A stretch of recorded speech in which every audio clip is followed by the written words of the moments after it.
कभी एक समय था जब कपिलवस्तु नगरी सोने की तरह चमकती थी। राजमहल में हंसी ठिठोली, संगीत और नृत्य का शोर गूंजता था। महल के गलियारों में फूलों की महक थी और राजकुमार सिद्धार्थ के चेहरे पर एक चंचल मुस्कान। लेकिन कोई देख नहीं पाया उन आंखों में छिपा एक सवाल, जो हर हंसी में चुपचाप रोता था। सिद्धार्थ के जन्म के साथ ही एक भविष्यवाणी हुई थी, या तो ये बालक चक्रवर्ती सम्राट बनेगा या फिर सन्यासी बन पूरी दुनिया को ज्ञान देगा। राजा शुद्धोधन डर गए थे। वे नहीं चाहते थे कि उनका पुत्र किसी सन्यास का रास्ता पकड़े। इसलिए सिद्धार्थ को हर दुख, हर पीड़ा से दूर रखा गया। उन्हें कभी बूढ़ा, बीमार या मृत इंसान न दिखे, यह आदेश था। लेकिन क्या सच को बंद किया जा सकता है? राजकुमार का जीवन भले ही रेशम की चादरों में लिपटा हो, पर आत्मा प्रश्नों से झुलसती जा रही थी। यौवन में जब हर कोई प्रेम, यश और सत्ता में डूबा होता है, सिद्धार्थ भीतर कुछ और ही खोज रहे थे। और फिर एक दिन सब कुछ बदल गया। 4 दृश्य, 4 आघात। सिद्धार्थ ने महल से बाहर निकलने की जिद की। राजा ने सजावट करवाई, रास्तों पर फूल बिछवाए, खुशियां सजा दीं। पर भाग्य को कौन रोक सका? पहला दृश्य, एक बूढ़ा व्यक्ति, कमर झुकी, दांत गिरे हुए, कांपते हाथ, आंखों में धुंध। सिद्धार्थ चौंक गए। यह क्या? सारथी ने कहा, ये बुढ़ापा है राजकुमार, हर किसी को आना है। दूसरा दृश्य, एक बीमार मनुष्य, शरीर पसीने से भीगा, दर्द से कराहता हुआ। क्या हर कोई बीमार होता है? सिद्धार्थ की आंखें कांप उठीं। तीसरा दृश्य, एक मृत शरीर, 4 लोग उठा रहे थे और पीछे रोती स्त्रियां। मृत्यु, ये शब्द पहली बार उनके दिल में चुभा। चौथा दृश्य, एक सन्यासी, शांत, निर्विकार, एक अलग प्रकार की आभा से भरा। ये कौन है? यह वह है जिसने सब मोह त्याग दिए हैं राजकुमार। उस रात सिद्धार्थ ने सो नहीं पाया। यशोधरा उनके पास थी, पुत्र राहुल गहरी नींद में था, लेकिन सिद्धार्थ के भीतर एक तूफान चल रहा था। महाभिनिष्क्रमण, जब प्रेम से बड़ा बन गया सत्य। रात के अंधेरे में सिद्धार्थ उठे। यशोधरा को देखा, कितनी सुंदर थी वह, एक रानी जिसने प्रेम में समर्पण कर दिया था। राहुल को देखा, वह मासूम चेहरा जो पिता शब्द भी नहीं जानता था। परंतु सिद्धार्थ को इन सबसे बड़ा कुछ दिखने लगा था, एक ऐसा सत्य जो सब बंधनों से परे था। उन्होंने सारथी चन्ना को बुलाया, राजमहल की चमक धमक को एक अंतिम दृष्टि दी और अपने रथ पर सवार होकर निकल पड़े। उनके जाने का दृश्य किसी प्रेम कथा से कम न था। एक स्त्री जो कुछ न कह सकी, एक पुत्र जो जागा ही नहीं, एक राजा जिसे सुबह टूटे हुए सपनों की खबर मिली, और एक राजकुमार जो अब ज्ञान की खोज में सन्यासी बन चुका था। वन में पहला कदम और अंतहीन यात्रा की शुरुआत। अब सिद्धार्थ न किसी के पुत्र थे, न पति, न कोई उपाधि। वे बस एक जिज्ञासु आत्मा थे जो जानना चाहता था कि जीवन क्या है, दुख क्यों है और मुक्ति कैसे संभव है। वे ऋषियों से मिले, शास्त्रों को सुना, साधुओं के साथ तप किया, मगर कोई उत्तर संतोषजनक नहीं लगा। उनकी आत्मा कहती, जो सच है वह भीतर कहीं छिपा है, बाहर नहीं। सिद्धार्थ की यह यात्रा केवल शरीर की नहीं थी, यह अहंकार से आत्मा तक की यात्रा थी। जहाँ पहले वे राजकुमार सिद्धार्थ थे, अब वे सिर्फ एक पथिक थे, प्रेम, त्याग और सत्य के रास्ते पर चलने वाला। ये प्रेम कथा है, आत्मा और सत्य के बीच। हर प्रेम कथा में कोई प्रियतम होता है, कोई विरह होता है, और अंत में मिलन। सिद्धार्थ की यह कथा भी प्रेम कथा थी, लेकिन उनका प्रियतम था सत्य, विरह था अज्ञान का, मोह का, भ्रम का, और मिलन वह बोधिवृक्ष के नीचे होना था। उस दिन जब उन्होंने महल छोड़ा, उन्होंने केवल एक शहर, एक महल, एक स्त्री या पुत्र नहीं छोड़ा, उन्होंने स्वयं को छोड़ा। और जब कोई स्वयं को छोड़ देता है, तभी उसे सत्य मिलता है। निष्कर्ष, बेचैनी जो चेतना बन गई। ये पहला बिंदु केवल एक ऐतिहासिक घटना नहीं है, ये हर उस व्यक्ति की कहानी है जो जीवन से प्रश्न करता है, जो शांति खोजता है जबकि उसके पास सब कुछ है, जो भीतर जलता है जबकि बाहर महल खड़े हैं।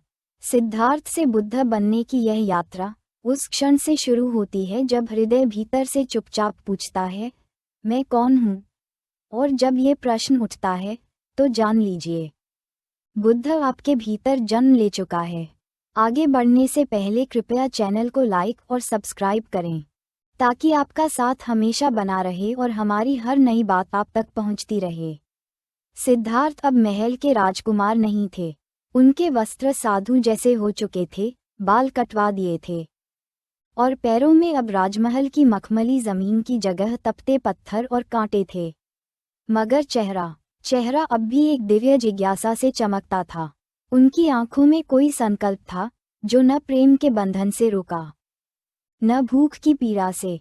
अब वे उस सत्य की खोज में निकले थे जो मृत्यु को भी अर्थ दे सके। उनकी यह यात्रा किसी बाहरी तीर्थ की नहीं थी, यह आत्मा की आग से गुजरने की यात्रा थी। मुक्ति की पहली सीढ़ी, आत्मा नकार। सिद्धार्थ सबसे पहले पहुंचे आलार कलाम के पास। वहां उन्हें ध्यान और समाधि के रहस्य सिखाए गए। सिद्धार्थ इतने गहरे गए कि थोड़े समय में ही गुरु के बराबर पहुंच गए। आलार ने कहा, अब तुम मेरे साथ मिलकर दूसरों को भी सिखाओ। लेकिन सिद्धार्थ मुस्कराए, ये सब अच्छा है, लेकिन अभी भी मैं देख रहा हूं कि मृत्यु मेरे पीछे पीछे चलती है। ये ध्यान, ये समाधि अभी पूर्ण नहीं है। फिर वे पहुंचे उद्रक रामपुत्र के पास। वहां और भी ऊंचे योगिक अनुभव थे, चित्त की गहराई में डूबना, वियोग में तल्लीन होना। मगर वहां भी उन्हें वही जवाब मिला, क्षणिक शांति लेकिन अंततः असंतोष। और तब सिद्धार्थ ने सब कुछ छोड़ दिया, सभी शिक्षक, सभी पद्धतियां, सभी पुस्तकीय ज्ञान। अब वे स्वयं की तपस्या बन गए। शरीर को तोड़ देना, क्या यही मुक्ति है? वे जंगलों में गए, नदियों के किनारे, शमशान घाटों के पास। उन्होंने खाना छोड़ दिया, नींद छोड़ दी, सांस तक सीमित कर दी। 6 वर्षों तक उनका शरीर कांटा बन गया, पसलियां बाहर निकल आईं, पेट पीठ से चिपक गया। 5 सन्यासी उनके साथ थे, वे उन्हें महातपस्वी मानने लगे। हर दिन वे देखते, सिद्धार्थ आज और दुर्बल हो गए हैं, आज और महान बन गए हैं। लेकिन एक दिन, वह क्षण जब सत्य ने हौले से कान में कहा, ये रास्ता नहीं है। सिद्धार्थ ध्यान में बैठे थे, शरीर कांप रहा था, पर आत्मा शांत नहीं हो पा रही थी। तभी एक घटना घटी। एक लड़की सुजाता, जो नजदीकी गांव से आई थी, उसके हाथ में खीर का पात्र था। उसने उन्हें देखा, वह समझ न सकी कि ये देवता हैं या कोई मृतप्राय साधु। उसने वह खीर उनके सामने रख दी और कहा, स्वामी, यह आपकी तपस्या का फल है। सिद्धार्थ ने उस खीर को लिया। साथ बैठे 5 सन्यासियों ने देखा और घृणा से उठकर चले गए, ये तो विलासी बन गया। भोजन ग्रहण कर लिया, पर सिद्धार्थ मुस्कराए, उनके भीतर कोई हलचल शांत हो चुकी थी। मध्य मार्ग, जहां ना वियोग है, ना विलास। उस दिन उन्होंने जाना, अति तपस्या भी मोह का ही एक रूप है। जैसे स्वाद मोह है, वैसे ही स्वयं को कष्ट देना भी एक प्रकार का अहम है। और तब उन्होंने अपने भीतर एक तीसरा मार्ग देखा, मध्य मार्ग। न तो विलास में डूबो, न वियोग में जलो, न सांस को रोको, न सांस में खो जाओ, बस जागो, पल पल में, सांस सांस में। अब उनकी साधना स्थिर हो चुकी थी। बोधि वृक्ष के नीचे अंतिम युद्ध। गया के पास, निरंजना नदी के तट पर, एक पीपल का वृक्ष था। सिद्धार्थ वहां जाकर बैठे, एक संकल्प के साथ, जब तक संपूर्ण सत्य न मिले, मैं यहाँ से उठूंगा नहीं, चाहे मृत्यु क्यों न हो जाए। रात आए, अंधकार के साथ ही भीतर की परछाइयां जाग उठीं। काम, क्रोध, भय, अहंकार, सबने उनका मार्ग रोकने की कोशिश की। यह कोई साधारण ध्यान नहीं था, ये युद्ध था। माया का देवता आया, उसने डराया, रिझाया, धमकाया। नर्तकियां भेजीं, बिजली की कड़क सुनाई, तूफान चलाया, लेकिन सिद्धार्थ बस देखते रहे, ना कुछ दबाया, ना कुछ पकड़ा, बस साक्षी भाव में डूबते चले गए। रात के अंतिम प्रहर में, जब आकाश में पहली रेखा फूटी, जब पक्षियों की पहली चहचहाहट हुई, तब सिद्धार्थ ने अंतिम द्वार को पार किया। बोध और बुद्ध का जन्म। उस सुबह पीपल के नीचे बैठा वह साधक अब बुद्ध बन चुका था, जो जाग गया, यही अर्थ है बुद्ध का। उन्होंने देखा, सभी प्राणी जन्म जन्मांतर के चक्र में फंसे हैं, क्योंकि वे अज्ञान में जीते हैं। दुख इसलिए है क्योंकि हम पकड़ते हैं, आश्रय लेते हैं और अपने अहम को पालते हैं।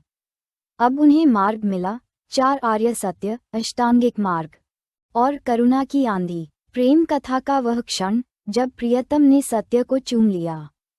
सिद्धार्थ की यह कथा कोई साधारण ध्यान या तप की कहानी नहीं थी, यह एक प्रेमी की कथा है, जिसने अपने प्रियतम सत्य को पाने के लिए सब कुछ छोड़ दिया, जो 6 वर्षों तक जलता रहा, तपता रहा, गलता रहा और अंततः उस क्षण सत्य को आलिंगन किया, जब उसने स्वयं को भी छोड़ दिया। यह वह प्रेम कथा थी जिसमें न कोई दूसरा पात्र था, न कोई प्रेम पत्र, बस थी एक आत्मा जो पूछ रही थी, मुझे खुद से मिलाओ। निष्कर्ष, वह आग जो राख नहीं, प्रकाश बनी। सिद्धार्थ की यह तपस्या, ये 6 वर्षों की साधना हमें सिखाती है कि ज्ञान सिर्फ पढ़ने या मानने से नहीं आता। वह आता है जब हम स्वयं को झोंकते हैं, अग्नि में, प्रेम में, प्रश्नों में, और तब जो बचता है वह मैं नहीं होता, वह होता है बुद्ध। बोधि वृक्ष के नीचे जो जागा था, वह अब सिर्फ सिद्धार्थ नहीं था, वह अब बुद्ध था, एक दिया जो खुद जल चुका था और अब दूसरों को राह दिखाने को तैयार था। लेकिन जागने के बाद पहला प्रश्न ये था, क्या मैं इस अनुभव को साझा कर सकूंगा?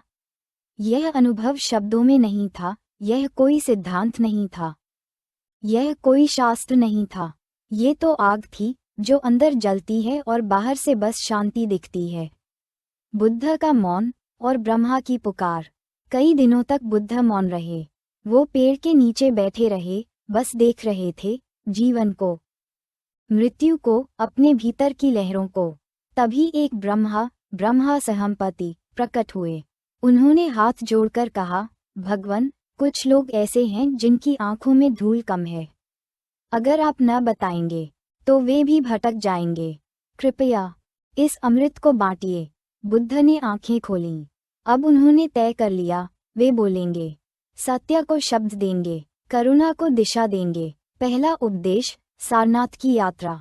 बुद्ध चले और पहुंचे सारनाथ। वहीं वे 5 सन्यासी थे जो उन्हें पहले छोड़ गए थे। पहले तो वे बुद्ध को देखकर हंसे, अब यह विलासी हमें क्या ज्ञान देगा। लेकिन जब बुद्ध बोले तो वाणी में ऐसा तेज था, ऐसा माधुर्य था, जैसे शांति बोल रही हो। और फिर उन्होंने कहा, मैं तुम्हें दुख का कारण और उससे मुक्ति का मार्ग बताने आया हूँ। यही उन्होंने संसार को दिए 4 आर्य सत्य और अष्टांगिक मार्ग। 4 आर्य सत्य, दुख से बुद्ध बनने की सीढ़ियाँ। 1. दुख है। बुद्ध ने पहले ही वाक्य में कहा, जीवन में दुख है, जन्म दुख है, बुढ़ापा दुख है, रोग दुख है, मृत्यु दुख है, जिसे चाहो उससे वियोग दुख है, जिसे न चाहो उसका संयोग दुख है। यह कोई निराशा नहीं थी, ये यथार्थ था। पहली बार किसी ने इतना ईमानदार होकर जीवन के केंद्र की बात की। 2. दुख का कारण है। बुद्ध ने कहा, तृष्णा ही दुख की जड़ है, कुछ पाने की, कुछ बनने की, कुछ पकड़ने की। यह मैं जो हर समय कुछ चाहता है, यही दुख का बीज है। 3. दुख का अंत संभव है। यहाँ बुद्ध की दृष्टि चमत्कारी बन जाती है। वे कहते हैं, अगर तृष्णा को समूल नष्ट किया जाए तो दुख का अंत हो सकता है। इसका मतलब निर्वाण संभव है, शून्यता नहीं, शांतिपूर्ण जागरूकता। 4. दुख के अंत का मार्ग है। यही उन्होंने बताया, अष्टांगिक मार्ग, 8 ऐसी सीढ़ियां जो हमें दुख से मुक्त कर सत्य तक ले जाती हैं। अष्टांगिक मार्ग, 8 दीपक एक आत्मा के लिए। 1. सम्यक दृष्टि, संसार को यथार्थ देखना, न आँखों से, न विचारों से, बल्कि चेतना से। 2. सम्यक संकल्प, हिंसा, द्वेष और लालच से रहित संकल्प। 3. सम्यक वाक, झूठ, कटु वचन और चुगली से बचना। 4. सम्यक कर्म, न हिंसा, न चोरी, न कामाचार, एक नैतिक जीवन। 5. सम्यक आजीविका, ऐसा जीवन यापन जो दूसरों को कष्ट न दे। 6. सम्यक प्रयास, मन के अशुभ भावों को रोकना, शुभ भावों को बढ़ाना। 7. सम्यक स्मृति, हर क्षण में जागरूक रहना, शरीर, विचार, भाव और मन की गति को देखना। 8. सम्यक समाधि, ध्यान की उच्च अवस्था जहाँ मन एकाग्र हो जाता है और फिर शून्य में विलीन हो जाता है। यह कोई धर्म नहीं था, ये प्रेम की भाषा थी। बुद्ध ने ये सब किसी ईश्वर के डर से नहीं कहा। न उन्होंने स्वर्ग का लालच दिया, न नरक की धमकी। उनकी दृष्टि सीधी आत्मा तक जाती थी।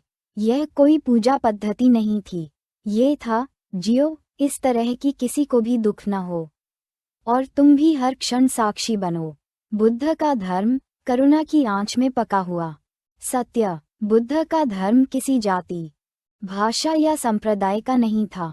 उनका कहना था, जैसे समुद्र का स्वाद हर जगह खारा होता है, वैसे ही मेरे धर्म का सार मुक्ति है।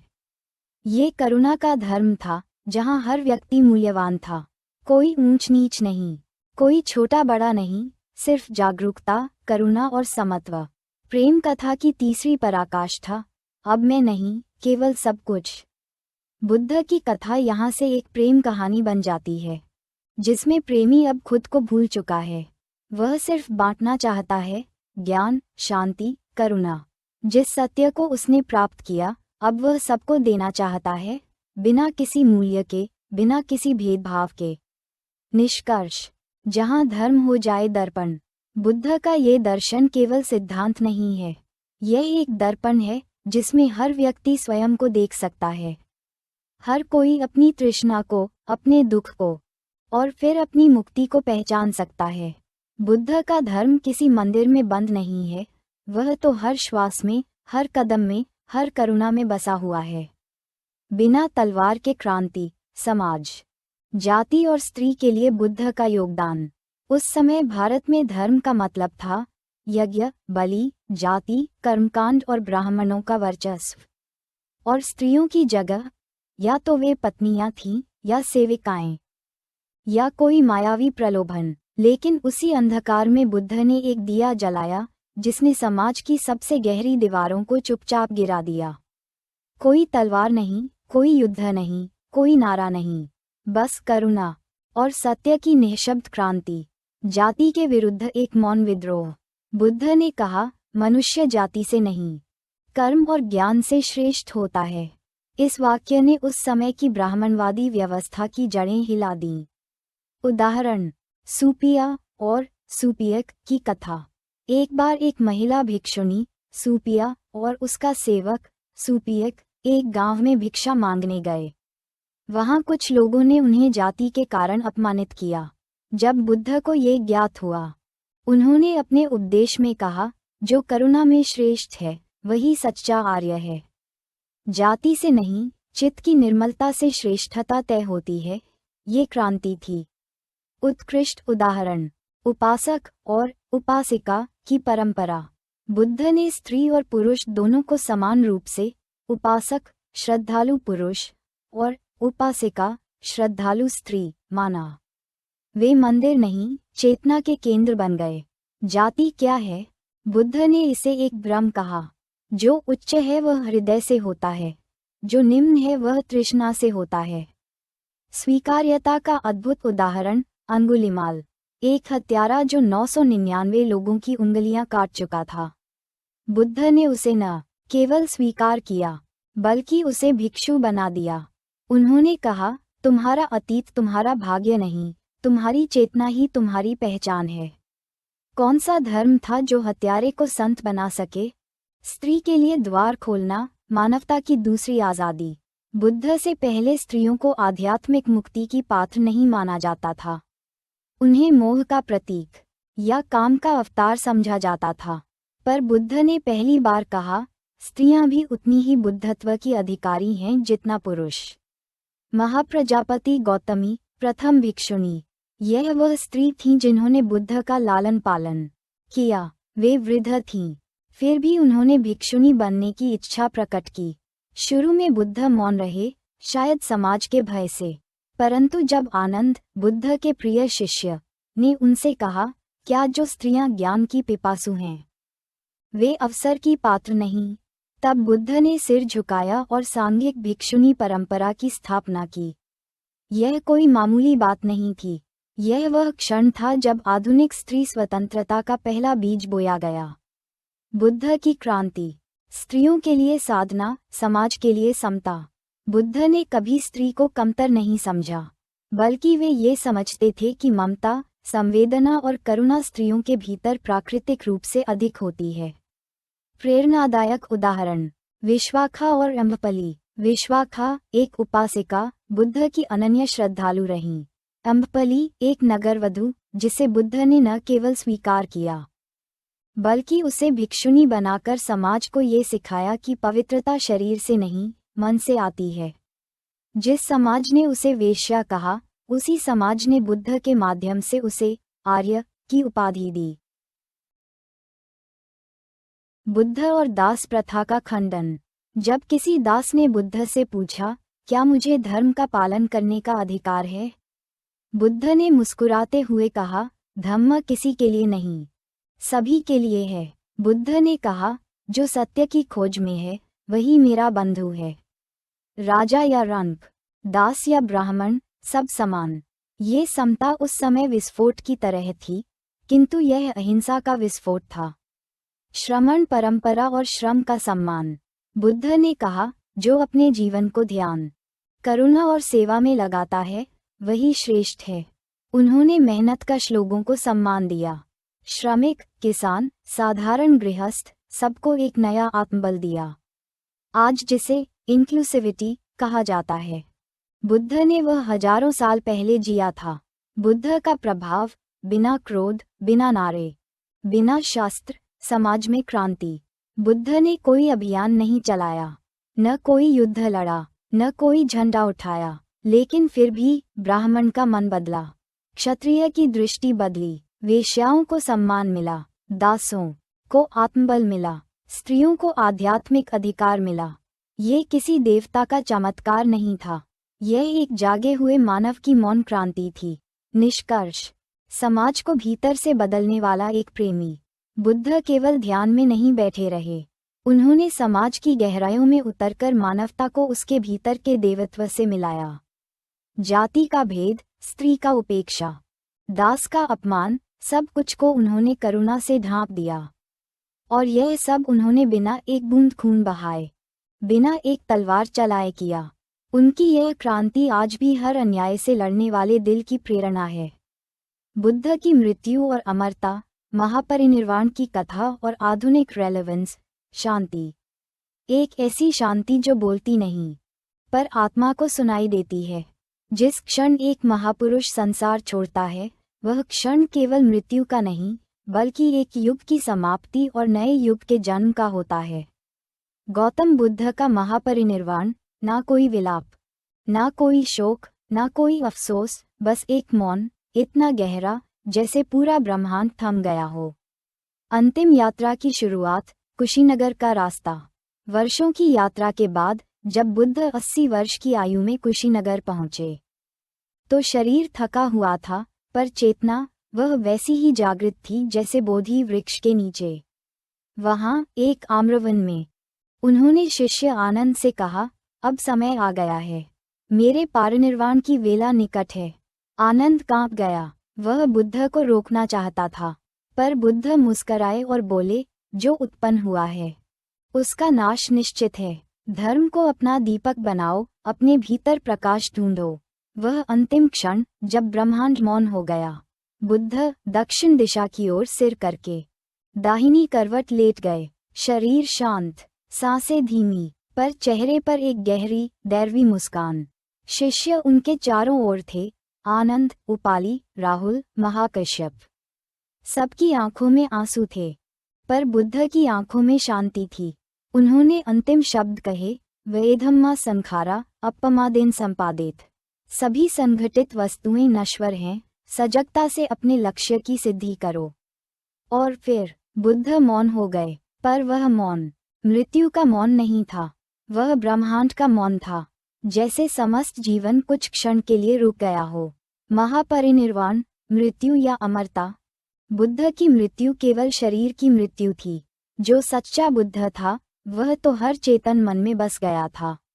जो उन्होंने सिखाया, आप दीपो भव, करुणा ही धर्म है, मोह ही दुख का कारण है, वह कैसे मर सकता था? बुद्ध चले गए, लेकिन बुद्धत्व अमर हो गया। आधुनिक भारत में रेलेवेंस, क्या बुद्ध अभी भी हमारे साथ हैं? हाँ, हर बार जब कोई बालिका शिक्षा के लिए आवाज उठाती है, वहाँ बुद्ध हैं। जब कोई दलित, शोषित, वंचित आत्मबल के साथ उठता है, वहाँ बुद्ध हैं। जब कोई युवा ध्यान करता है और अपने भीतर का सत्य ढूंढता है, वहाँ बुद्ध हैं। जब कोई प्रेम, करुणा और समता की भाषा बोलता है, वहाँ बुद्ध मुस्कराते हैं। डॉक्टर अंबेडकर ने क्यों चुना बुद्ध का मार्ग? क्योंकि यह वह धर्म था जो शोषण नहीं करता, जो जाति नहीं पूछता, जो महिला और पुरुष में भेद नहीं करता। बुद्ध ने जो बीज बोया था, अंबेडकर ने उसे फिर से जीवन दिया। इसलिए बुद्ध केवल अतीत नहीं है, वे भविष्य की भी राह हैं। अमूर्त से अमरता तक बुद्धत्व की यात्रा। बुद्ध ने ना कोई मंदिर बनवाया, ना कोई किताब लिखी, ना कोई सेना बनाई, फिर भी आज 2500 वर्षों बाद भी उनका नाम दुनिया के सबसे प्रभावशाली नामों में है। क्यों? क्योंकि उन्होंने आत्मा को छुआ, क्योंकि उन्होंने प्रेम और करुणा की चुप्पी में क्रांति की। बुद्ध हमारे भीतर हैं, जब हम किसी को क्षमा करते हैं, जब हम मोह से मुक्त होकर जीते हैं, जब हम बिना डर के सत्य बोलते हैं, जब हम जाति, धर्म, लिंग से ऊपर उठते हैं, तब बुद्ध हमारे भीतर बोलते हैं। निष्कर्ष, महापरिनिर्वाण एक समाप्ति नहीं, एक आरंभ था। गौतम बुद्ध का महापरिनिर्वाण उस रोशनी का अंत नहीं था, बल्कि उस ज्योति का फैलाव था जो सीमाओं से परे है। आज जब दुनिया युद्ध, घृणा, असमानता और लालच से जूझ रही है, तब बुद्ध का संदेश एक प्रकाश स्तंभ है। अब दीपो भव, अपना दीपक स्वयं बनो। यही अंतिम उपदेश, यही अमरता की चाबी। धन्यवाद। यदि आप हमारी मेहनत की सराहना करते हैं तो कृपया इस पोस्ट को लाइक और शेयर करें और हमारे इस चैनल को सब्सक्राइब करें।